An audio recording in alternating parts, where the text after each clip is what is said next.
मित्रांनो, संगीत रचनेमध्ये सुरांच्या या मैफिलीमध्ये एक बेसूर आवाज ऐकायला आपल्याला नक्कीच आवडणार नाही.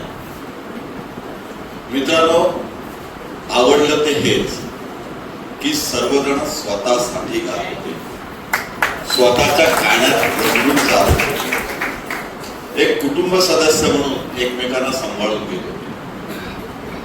मी अलिबागकर असल्याचा अनेक वेळा अभिमान येतो, त्यातला हा सर्वात उत्तम क्षण होता.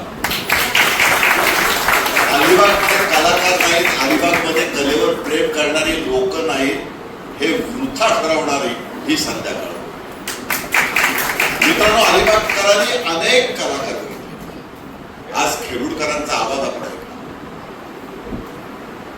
लबाड लांडगं ढंकरतय इथपासून सुरू झालेला तो प्रवास आणि नंतर लोकसंगीत, लोककला या सगळ्यात मैफिलीमध्ये जे रूपांतर केलं, आपल्या सर्वांचे धन्यवाद, सर्वांचे आभार.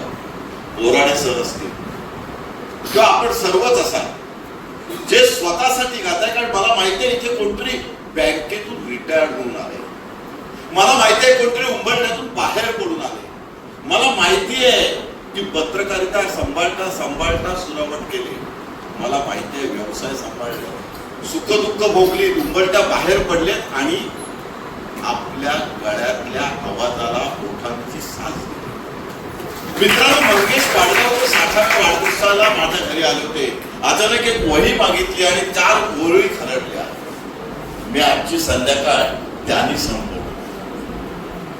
एक लेखक म्हणून नाही, पण एक कलाकार म्हणून किंवा एक कलावर प्रेम करणारा माणूस म्हणून मंगेशकरांनी त्यावेळेला लिहिलं होतं. हे जवळजवळ 1988 सालाचं. माधुरीताई साक्षीदार आहे त्या क्षणाला.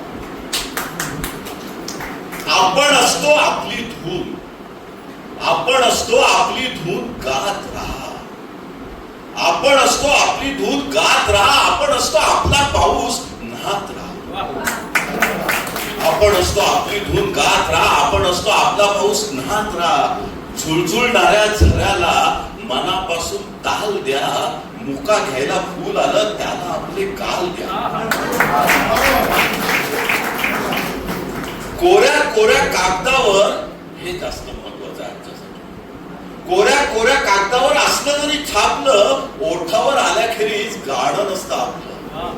हे गाणं आपलं बनवा, आपलं बनवा, आपल्यासाठी जगा, असं सुमधुर राहा.